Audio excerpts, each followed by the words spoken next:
Bonjour à tous et merci d'être au rendez-vous pour ce nouveau live. Alors ce live qu'on va faire ensemble sur un thème qui m'a été demandé par plusieurs lecteurs. Alors j'ai eu beaucoup de questions autour de mes écrits, autour de ce que vous vivez, autour de voilà, ce qu'on vit finalement un peu tous en commun. Donc j'ai eu plusieurs thèmes. J'ai choisi celui de la solitude aujourd'hui, qui est sans doute celui qui résonne le plus avec finalement aussi ce que je suis en train de vivre, comme tout à chacun, même si je suis accompagnée dans ce confinement. On a tous en nous cette part de solitude et c'est un sujet qui est venu de façon récurrente dans toutes vos questions. Donc j'avais envie de partager ça avec vous parce que je crois que c'est un sujet essentiel et non pas que dans cette période de confinement, même si on va en parler bien sûr, mais un sujet essentiel dans nos vies parce que on nous apprend pas finalement cette solitude. Je vous vois tous arriver, bonjour à tous, Karine, Bruno, Nathalie, bonjour, merci pour vos commentaires, là je sais que vous êtes avec moi, là ça y est. Donc j'attends que vous vous connectiez tous et puis on va commencer ensemble. Je sais que le temps est toujours un peu court avec vous, alors c'est vrai que je suis partie un peu d'entrée de jeu. Donc je disais, oui, le thème du jour, c'est sans doute ce thème de la solitude parce qu'il vient effectivement de façon récurrente. Et je me suis rendu compte aussi à travers les gens que j'accompagne, à travers les coachings que je peux faire, que bien souvent, même quand les gens sont en couple, ou accompagnés, mais finalement, ils connectent aussi cette solitude. Et ce n'est pas uniquement les gens seuls qui ressentent cette solitude. Donc je me suis dit que ce thème allait d'autant mieux aujourd'hui qu'effectivement cette période de confinement a tendance à exacerber tout ce qu'on n'a pas connecté avant. Alors plusieurs choses sur la solitude et c'est vrai que de façon générale, ce que j'expliquais, c'est qu'on n'a jamais été habitué avec ce sentiment et je dis bien ce sentiment parce que d'un côté on a la solitude telle qu'elle est et puis de l'autre côté on a le sentiment de solitude et ce sont deux choses absolument différentes. Cette solitude que certains ont apprivoisée et on va voir que effectivement c'est en la traversant qu'on peut avancer, qu'on peut se connecter à soi, est très différente du sentiment de solitude qui, lui, par contre, a tendance à nous faire souffrir. Et c'est ce sentiment-là, à partir du moment où on est en force vers ça, à partir du moment où on est en contraction vers ce qui nous est imposé à notre sens, et bien naturellement, cette contraction fait qu'on le vit mal et qu'on est dans cette souffrance. C'est vrai que dans notre vie actuelle et dans notre quotidien, on a tendance à fuir ça, parce qu'on ne l'a pas appris, mais aussi parce que c'est très inconfortable quand on ne sait pas faire quelque chose, donc quand on ne sait pas vivre avec quelque chose. Donc c'est très simple aujourd'hui dans notre société actuelle parce qu'il y a des mastodons de groupes événementiels, ces énormes structures spécialisées dans le divertissement qui nous divertissent justement, qui nous sortent de cette réflexion sur nous, qui nous permet de prendre de la distance, ou en tout cas de la fuir. C'est pas vraiment la distance, c'est plutôt de fuir ce qui est en train de nous arriver ou ce qu'on pourrait connecter. Et nous, évidemment, on fuit à travers différentes activités, différents loisirs. Dès qu'on a une minute à nous, mais on s'aperçoit que dans notre quotidien, hors cette période de confinement, juste avant cette période de confinement, on se disait, de toute façon, j'ai pas le temps. Et dès que j'ai le temps, je me noie je me prends un peu de temps pour moi, je lis, je regarde la télé, je fais un tas d'activités. Et donc, on fuit tout le temps, cette solitude. Parce qu'elle nous fait peur. Parce qu'elle nous fait peur et on ne sait pas comment l'apprivoiser. Bien souvent, face à ça, évidemment, ce sentiment de solitude, c'est pour nous directement lié à l'ennui ou l'ennui peut être lié à la solitude. Donc, on a tendance à la fuir complètement à travers ces activités. Et là, évidemment, ça nous ramène à toutes nos fausses excuses qu'on a utilisées pendant des années pour nous expliquer, pour nous faire croire qu'on n'avait pas ce temps. Et là, on l'a le temps. Et qu'est-ce qui se passe ? Eh bien, on se retrouve face à nous et face à une partie de nous qui se sent seule. Alors, il y a des gens qui sont vraiment seuls, confinés seuls, et il y en a beaucoup. Et là, évidemment, certains le vivent très bien d'ailleurs, beaucoup mieux que... Même si au début c'était compliqué, je me rends compte que j'ai des amis qui ont été confinés seuls, ou même des coachés qui me disaient qu'au début c'était extrêmement compliqué d'être seul, ça nous renvoyait toute cette solitude, et finalement avec le temps, ils sont bien mieux parce qu'ils se connectent à eux, ils font ce travail. Donc le vrai sujet pour nous, c'est effectivement à la fois les gens qui sont seuls, mais aussi nous, qui sommes peut-être accompagnés, vous qui êtes peut-être avec des familles, avec... Ce sentiment de solitude, il est très personnel. C'est pas forcément une solitude vraie à ce moment-là, mais il est très personnel. Et on peut être encore une fois accompagné et se sentir seul. Ce que je propose aujourd'hui, c'est de s'attarder une minute sur ce sentiment parce que déjà la première chose, c'est de savoir que tous les êtres humains, je ne connais pas un être humain sur Terre qui n'a pas été confronté avec ce sentiment. Avec sa solitude propre, mais aussi avec ce sentiment de solitude. Et quand je dis ce sentiment de solitude, forcément derrière il y a une souffrance qui est liée à ça. Parce que tant qu'on ne l'a pas apprivoisé, tant qu'on ne l'a pas traversé, qu'est-ce qui se passe? Eh bien on vit avec ça et on la fuit. Et on passe notre temps à fuir ce qui nous fait peur, ce qui nous est inconfortable. Or pour traverser cette solitude, eh bien il va falloir accepter ce passage un petit peu difficile. Donc on va voir ensuite comment. Je vais vous expliquer moi comment je fais et les clés qui m'aident pour avancer vers ça. Mais déjà de prendre un temps d'arrêt et de se rendre compte que c'est pas grave. On la ressent tous et parfois plusieurs fois dans la même journée. On peut avoir ce sentiment. Alors on peut aller la chercher. Il y a des moments où on se dit j'ai juste besoin d'être seul. Là, surtout quand on est à plusieurs dans un appartement. Je sais que pour certains c'est encore plus compliqué. Eh bien là, dans cette période de confinement qui a tendance à nous exacerber finalement tous ces sujets, ce mal-être, cette fuite à la solitude et en même temps ce besoin, eh bien, à ce moment-là, on a juste besoin de se poser 3 minutes et se dire « Ok, je vois, je ressens, c'est pas toujours facile. Il y a des moments où j'en ai besoin, il y a d'autres moments où j'ai vite besoin d'appeler quelqu'un ou de voir quelqu'un qui est confiné avec moi. » Donc, juste observer ça. Observez ça parce qu'encore une fois, tout ça est normal. Rien n'est figé. Rien n'est bloqué. Tout ça est normal et vous avez tout à fait le droit parce que ça fait partie de notre quotidien. Ça fait partie de nous. Le problème de ce sentiment de solitude, c'est qu'il nous ramène directement à ce vide qu'on peut ressentir en nous. À ce vide qui nous habite parfois et qui nous fait peur. Parce que si je me retrouve seule face à moi, qu'est-ce que je vais découvrir? Et à partir du moment où on ne fait pas ce chemin vers soi, eh bien, il y a toujours cette peur d'aller découvrir quelque chose de compliqué en nous, comme cette part d'ombre qui nous fait peur. Et c'est ça, ce temps d'arrêt. Ce temps d'arrêt, ce moment de solitude, ces moments de solitude, je crois que la première chose à faire, c'est de se rendre compte que c'est là, c'est en nous. Et quoi qu'il arrive, on est né avec nous-mêmes, il y aura des moments avec nous-mêmes, et il y aura ce sentiment forcément de solitude tant qu'on ne la traverse pas. L'autre revers de ça, parce qu'il y a toujours un revers très positif, il y a toujours les deux parts, dans quoi qu'on vive, il y a toujours deux côtés, toujours. Même si c'est inconfortable, l'autre côté, c'est que apprivoiser sa solitude, c'est se remplir de soi. Et à partir du moment où on se remplit de soi, alors là on peut traverser vraiment beaucoup de choses. Nos relations avec les autres sont très différentes. Nos connexions avec nous-mêmes et avec les autres, et ce qu'on a à donner aux autres, et bien naturellement, quand on est plein de soi, on peut donner davantage aux autres. J'aime reprendre cette phrase d'Eckhart Tolle qui dit que ce qui est, est. Et je trouve ça très juste parce que dans ce moment-là, ce moment précis de confinement qui, encore une fois, nous met face à ça, et bien dans ce moment-là, on peut se poser quelques instants et déjà se dire que ok, si je ressens ça, c'est qu'il y a probablement un message. Parce qu'à chaque fois qu'on fuit quelque chose, je ne sais pas si ça vous fait ça, mais à chaque fois qu'on fuit quelque chose, la vie est assez bien faite pour nous le remettre en pleine figure, à juste un moment opportun. Donc là, on pense qu'on est sorti, en l'occurrence, par exemple, d'un moment de solitude, et hop, la vie, tant qu'on ne le traverse pas, la vie nous l'offre à nouveau et nous le remet devant nous. Je ne sais pas si ça vous fait ça, mais à chaque fois, moi, je me suis rendu compte que quand je fuyais quelque chose, eh bien, naturellement, on me le resserre. Donc là, on est bien servi pour la solitude. Je pense qu'avec la période de confinement, on est tous bien servis sur le sujet.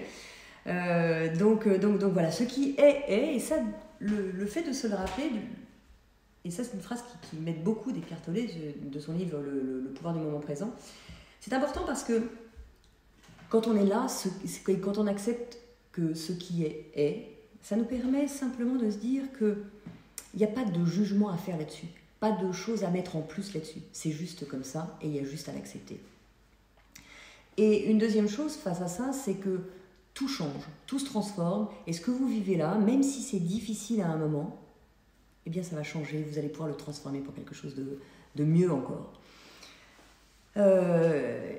Donc ce sentiment de solitude, on va voir comment le dépasser, comment en tout cas le réduire, c'est-à-dire cette souffrance qui est liée à la solitude, on va voir comment on peut la réduire pour accéder à cette solitude avec soi, cette solitude assumée en fait, cette solitude qui nous fait du bien, qui nous permet de nous régénérer et qui n'est plus du tout le même état. Hein, le sentiment de solitude qui amène cette souffrance versus cette solitude qui nous permet de nous remplir de nous, ce sont deux mondes complètement différents et sans connecter cette solitude assumée, alors évidemment, tout ce qu'on fait vers l'extérieur est en carence. Que ce soit nos relations sentimentales, que ce soit nos relations amicales, que ce soit nos relations avec le travail. À partir du moment où on n'est pas rempli de soi, à partir du moment où on ne sait pas vivre avec cette profonde solitude, cet amour aussi pour nous, eh bien naturellement, on va en carence vers l'extérieur. À partir du moment où on se remplit de soi, à partir du moment où on n'a plus peur, on a traversé cette solitude, qu'est-ce qui se passe? Eh bien on va vers les autres avec tout cet amour en nous qui nous emplit et qu'on peut offrir aux autres. Et on va vers l'autre, non plus avec des carences, mais avec l'envie de transmettre, de donner, et on n'a plus besoin d'attendre la gratification des autres, on n'a plus besoin d'attendre l'amour. Quand je parle d'amour, c'est bien sûr qu'on attend toujours l'amour des autres, mais on ne l'attend plus en fait. On aime l'amour des autres et on peut échanger cet amour, ressentir cet amour, se fondre dans cet amour, mais on ne l'attend plus. On n'est plus dans cette attente de l'autre, on est rempli de soi. Alors évidemment, la vraie question c'est comment faire quand on n'a pas cette habitude, comment faire pour reconnecter avec ça. Parce que, encore une fois, évidemment, dès notre naissance, même s'il y a les parents, même s'il y a les frères et sœurs, même si... Dès la naissance,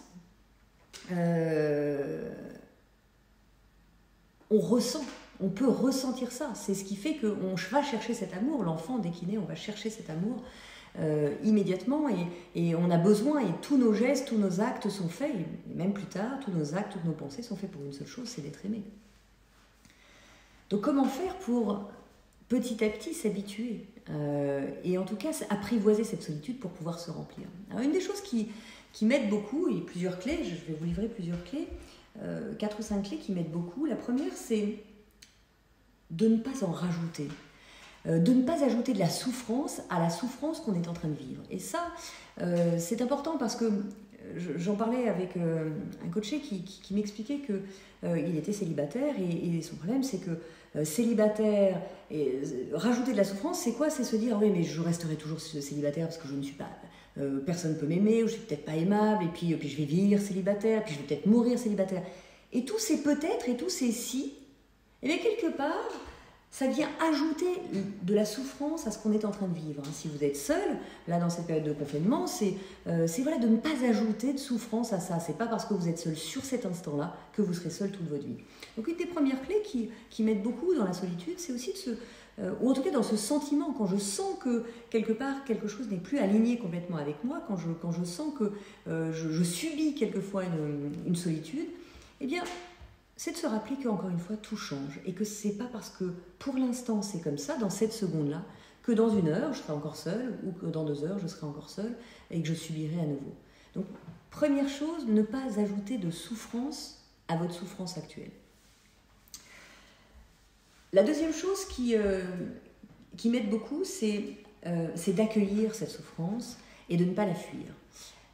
Alors évidemment, beaucoup me diraient oui, mais enfin accueillir, c'est pas toujours simple parce que ça voudrait dire qu'on accepte la situation, que non, accueillir plutôt que la fuir, c'est simplement se poser 2 minutes, ressentir en soi ce qu'on peut ressentir. Ça peut nous amener des émotions de tristesse, de peur, de colère, de plein de choses. Accepter ces émotions qui ont encore une fois des messages, hein, on en a déjà parlé des émotions, accepter ses émotions et puis se rendre compte que finalement, c'est juste là.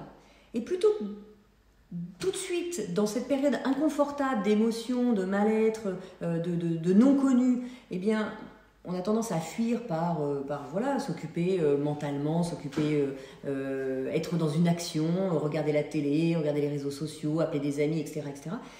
Eh bien, plutôt que de fuir, se poser 5 minutes et puis ressentir cet inconfort, juste cet inconfort, sans juger, sans vous dire ah oui, mais attends, si c'est comme ça, je vais rester tout le temps comme ça, et puis de toute façon, je m'en sortirai jamais, etc. Non, juste accueillir, ressentir que ça provoque chez vous quelque chose de difficile, accepter ces émotions qui ont ce message à vous faire passer et juste accueillir.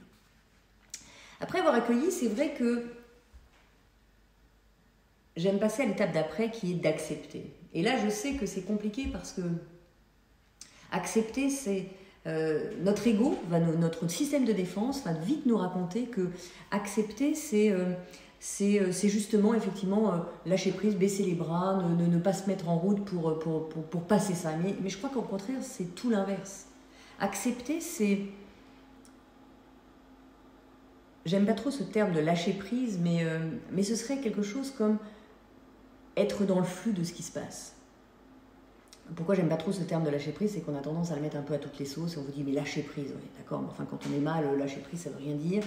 Et moi j'ai envie de dire plutôt accepter le flux de ce qui se passe. Ça veut dire quoi? Ça veut dire que quand on sent qu'il y a quelque chose qui bloque, eh bien on se rend compte que plus on bloque, plus on résiste et plus on souffre. Parce que finalement quand on laisse aller au flux qui est ok, je suis mal, ok, ce sentiment, je ne le supporte pas en ce moment, il est difficile, ça me renvoie à peut-être plein de choses de mon enfance, d'abandon, plein de choses. Eh bien, simplement le fait de mettre de la lumière dessus, ça permet simplement de lâcher quelque chose. Et quand on est dans ce flux, naturellement, le corps n'est plus en résistance. Et moins on est en résistance, et moins on est en souffrance. Parce que finalement, ce n'est pas la solitude qui nous fait souffrir. Parce que comme on l'a dit, il y a des gens qui n'ont pas de mal, il y a des gens qui adorent même la solitude, il y a des gens qui rêvaient d'être confinés seuls, ou il y a des gens qui, par choix, vivent seuls.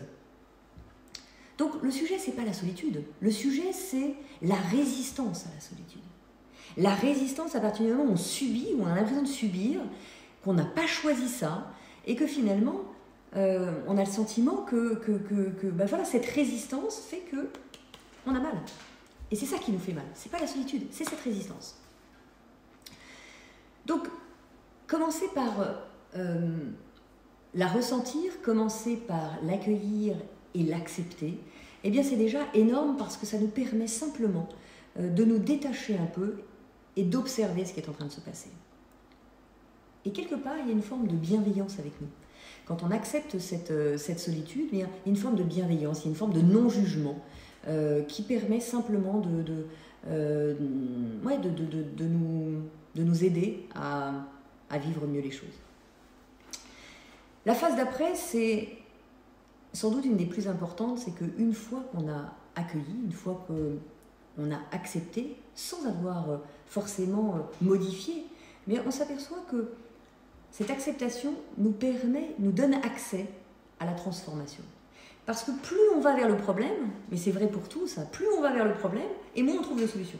Parce que c'est pas dans le problème qu'il y a la solution. C'est justement en prenant un peu de distance par rapport au problème, en regardant les choses d'une autre caméra, que bien souvent on voit les possibilités qu'on a pour avancer.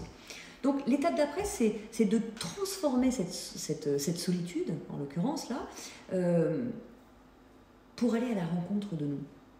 Parce que finalement, le message de cette solitude, il est très clair. Depuis toujours, depuis qu'on est né, c'est de se remplir de nous. De se remplir de l'amour de nous. Parce que finalement, ce sentiment, c'est quoi? Ce sentiment de solitude, c'est quoi? C'est d'aller chercher l'amour à l'extérieur. C'est d'aller chercher des choses, un peu comme prendre de l'oxygène de l'extérieur. Le problème de prendre de l'oxygène de l'extérieur et de ne pas aller chercher sa source en soi, c'est qu'on prend l'oxygène, mais dès qu'on enlève le masque, on s'étouffe. Le vrai sujet, c'est d'aller chercher cet oxygène, cette substance, cette source infinie en nous. Et pour ça, il faut prendre le temps de s'apprivoiser. Parce que dès qu'on va se remplir de nous, et le sentiment de solitude, on le disait tout à l'heure, c'est avant tout la peur de ce gouffre abyssal, de ce vide abyssal en nous, parce que justement, on ne l'a pas rempli. Donc le simple fait de se poser, d'accepter, d'accueillir, on peut changer sa caméra d'angle et commencer à transformer l'expérience qui nous est offerte. Et l'expérience qui nous est offerte, évidemment, c'est cette expérience d'aller se reconnecter à soi, de se remplir de soi, de vivre et de comprendre que derrière, il y a toujours un cadeau. Même si c'est un cadeau inconfortable, comme dans tout dans notre vie, à chaque fois qu'on change, qu'on transforme quelque chose, à chaque fois qu'on va vers autre chose, on en parlait pour le fait de se lancer dans des projets, le fait d'oser, etc., bien naturellement, il y a toujours cette période inconfortable. Mais le revers de ça, le cadeau de ça, c'est qu'on transforme pour toujours. Et dès qu'on reconnecte avec cet instant en nous, avec ce vide en nous, eh bien finalement, on peut facilement le remplir. Parce qu'on s'aperçoit que ce vide, il n'est pas noir, à l'inverse de ce qu'on peut croire ou que cet ego nous fait croire, de fuir toujours à l'extérieur pour ne pas connecter ce qui est en nous, parce qu'on a peur de ce qu'on pourrait trouver en nous. Et la réalité, c'est que c'est juste un trésor. Et je crois que, en tout cas, pour moi, ça a été une révélation j'ai écrit Respire et je me suis complètement isolée. C'était sans doute une des premières fois de ma vie que je m'isolais plusieurs jours à la campagne, seule. Et je me suis rendu compte que, et j'en avais peur, vraiment, et c'était pas confortable au départ, mais j'avais vraiment besoin de cet isolement pour écrire. Et je me suis rendu compte que petit à petit, je l'ai apprivoisé, et petit à petit, je me suis retrouvée face à moi. Et qu'est-ce qui a émergé de ça? Eh bien, finalement, ce sont simplement de la créativité. Parce que dès qu'on pose les choses, dès qu'on se met en silence avec soi, eh bien on connecte cet espace en nous, on connecte cet univers en nous, extrêmement créatif, extrêmement sage, qui nous permet de nous révéler tel qu'on est. Donc transformer et saisir cette opportunité de solitude, c'est fondamental pour aller vers soi et finalement découvrir quoi? Découvrir qu'un trésor. Et on est tous ces trésors-là. Vous savez à quel point je prône le fait que chaque individu, chaque personne qui naît est un trésor pour l'humanité. Le vrai sujet, c'est d'aller reconnecter avec ce trésor en soi. Et je pense que cette période nous le permet. Alors, je sais que c'est pas toujours confortable, on l'a vu, et que ça nécessite cette période un petit peu de chaos. Mais je pense que vraiment, ça vaut le coup d'essayer. Et enfin, une dernière clé qui m'aide énormément dans ce dépassement de cette souffrance, dans cet arrêt de résistance, c'est aussi d'éviter de s'isoler davantage. Alors, évidemment, dans cette période d'isolement, je ne suis pas en train de vous dire qu'il faut sortir, jamais. Mais par contre, j'en parlais même avant cette période d'isolement, et puis vous serez peut-être confronté, si vous êtes seul, à après cet isolement, parce que ça ne va pas durer toute une vie, hein, même si c'est un peu long pour beaucoup.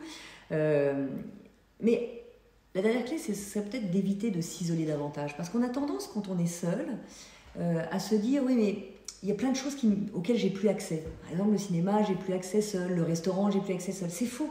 Tout ça, ce sont que des croyances, une éducation, des rites qu'on a mis en place, et en fait, ils sont faux. On a le droit à tout. C'est pas parce qu'on n'est pas en couple, ou c'est pas parce qu'on est seul qu'on n'a pas le droit de voir d'autres couples. Et tout ça nous est renvoyé, on se renvoie soi-même, on s'en rajoute soi-même, de se mettre ces barrières-là en disant non, mais là j'ai plus accès parce que tu comprends, là les autres étaient en couple, je n'allais pas m'inviter dans ce dîner, même s'ils m'ont invité. Non, arrêtez de vous flageller encore plus. Dès qu'on passe de cette phase un peu difficile, de cette souffrance, de ce qu'on s'inflige autour de cette souffrance, autour de la solitude, et bien naturellement on passe à la solitude pour de vrai. Et cette solitude pour de vrai, elle nous amène tout cet amour qu'on peut construire en nous, cette reconnexion avec le trésor qui est en nous. Et celui qui ne passe pas par ce moment-là, celui qui ne passe pas par cette phase, qui peut être courte, qui peut être longue d'ailleurs aussi, peu importe, celui qui ne passe pas par là, je le voyais je parlais avec une personne qui enchaînait les relations, donc sortait d'une relation de 3 ans, et puis hop, fallait enchaîner avec une autre relation, etc. Le problème, c'est qu'à force d'enchaîner, on continue à fuir et on répète les mêmes choses. Le fait de se poser avec soi, ça nous permet de nous remplir de nous, de nous accepter tel qu'on est. Et là, je vous garantis qu'on passe de cet état de souffrance, le fait de subir cette solitude, à l'état de solitude qui, elle, est non seulement nécessaire pour tous les individus, non seulement nécessaire et salvatrice, et en plus qui nous permet de nous connecter à ce qui nous est de plus cher en nous, de nous révéler à ce qui nous est de plus cher pour pouvoir l'offrir aux autres. Il n'y a pas un artiste au monde, il n'y a pas un écrivain, il n'y a pas qui ne prend pas ce temps. On est tous des artistes, on est tous écrivains de notre vie, on est tous spécialisés dans notre propre vie. Si vous ne connectez pas ça, vous ne connectez pas l'essentiel en vous. Donc voilà, il y aurait 1000 choses à dire et je vois que le temps passerait très vite et je voulais répondre à quelques questions. Je suis un peu en retard, je suis désolée. Il y aurait 1000 choses à dire sur la solitude, mais voilà, je voulais passer ce message parce que je sais que beaucoup de questions ont tourné autour du fait d'être, et je vois d'ailleurs passer des messages autour de quelle différence entre la solitude et l'isolement, mais je crois que c'est ça, moi j'appelle ça le sentiment de solitude, mais c'est ça, l'isolement, ça peut être subi. Est-ce que c'est isolé? Est-ce que c'est à partir du moment où on met un jugement là-dessus, à partir du moment où on souffre de ça, et bien naturellement, qu'est-ce qui se passe? Cette souffrance-là, on l'a subie et on n'est plus dans cette connexion à soi. On n'est plus dans cette connexion avec soi. On est en frein, on est en résistance et c'est ce qui fait que, effectivement, c'est très douloureux. Je regarde vite fait, j'ai vu passer plein de commentaires et malheureusement, j'arrive pas à suivre en même temps vos questions. Il faut vraiment que je passe à un mode oreillette avec quelqu'un qui me note les questions. On va trouver des solutions. Mais voilà, j'ai vu passer cette question sur l'isolement.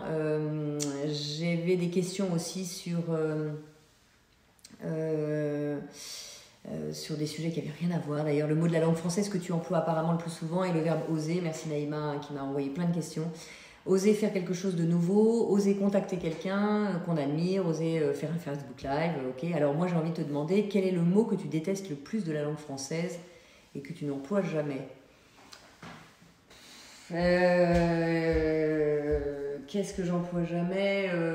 Il y a plein de mots déjà que je connais pas, donc il y a plein que j'emploie pas.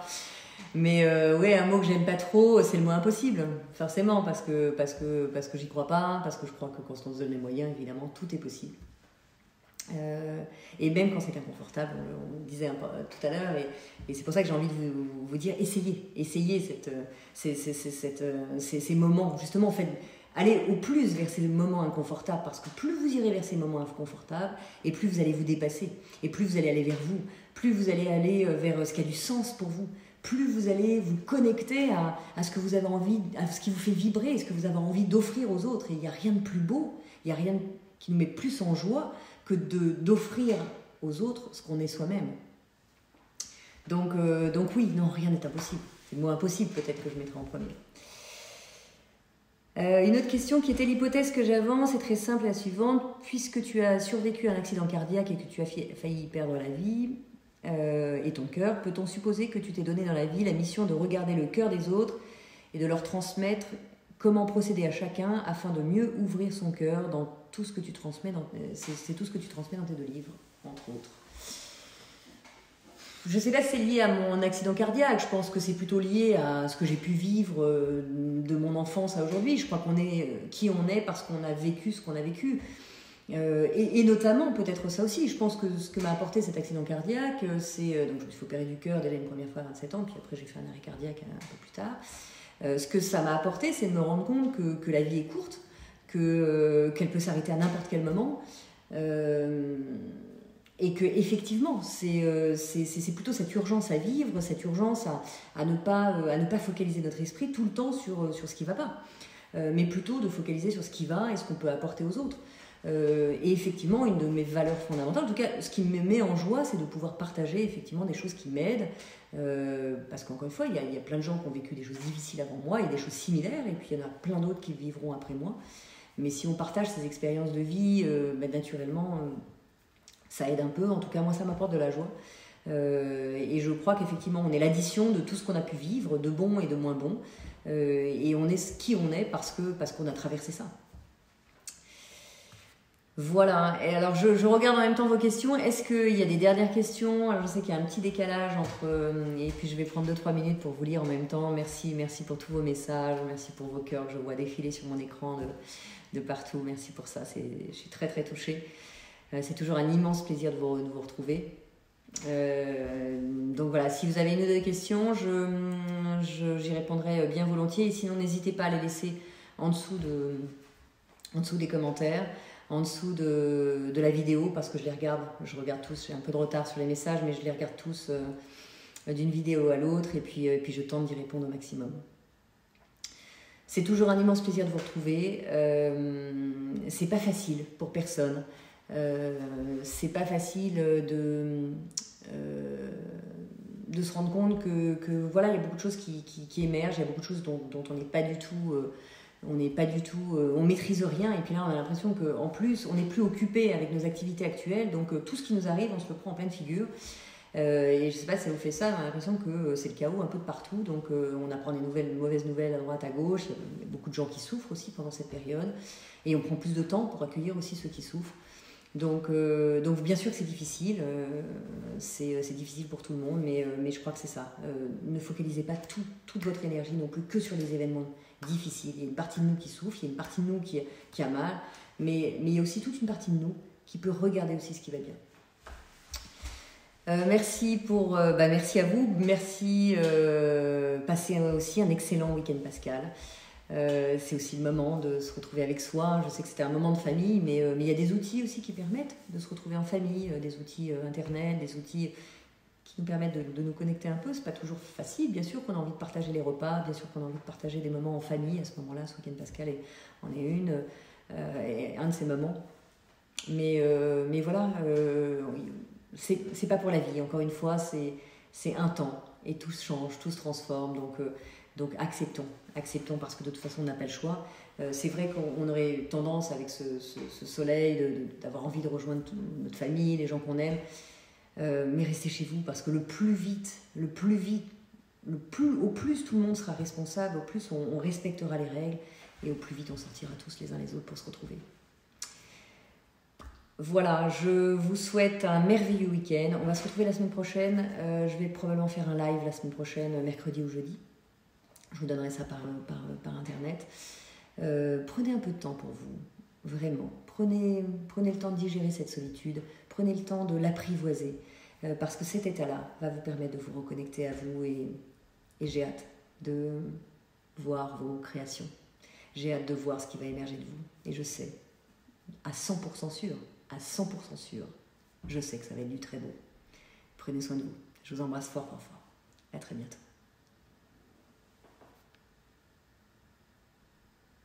Je regarde les derniers messages qui arrivent. Vous êtes adorables. Moi aussi, je vous aime vraiment. J'arrive même pas à y attendre. Merci pour tes conseils. Merci à vous. Ah, une question, le contexte sexuel t'inspire-t-il pour un nouveau roman? Je te réponds, Isabelle. Oui, justement, je vais prendre un peu de temps pour écrire. J'ai envie de me remettre à l'écriture et oui, j'ai déjà beaucoup d'idées. Donc, c'est pour ça que d'ailleurs, je vais réduire probablement un peu les lives. Je voudrais prendre du temps, je voudrais reconnecter aussi, j'ai besoin de cette solitude aussi. Et oui, je vais me remettre à l'écriture. Je vais me remettre à l'écriture probablement dès la semaine prochaine. Je vous embrasse les amis. Merci pour tout votre amour. Bien sûr que ça me porte énormément, ça me porte. Si j'écris aujourd'hui, c'est grâce à vous, c'est pour vous. Pour partager justement les petites choses qui m'aident au quotidien. Et oui, j'ai très envie. J'ai très envie de me retrouver face à mon clavier pour écrire, me retrouver avec vous et me retrouver à partager des choses avec vous parce que ça me donne une joie immense. À très bientôt. Ce coup-là, je coupe. À très bientôt.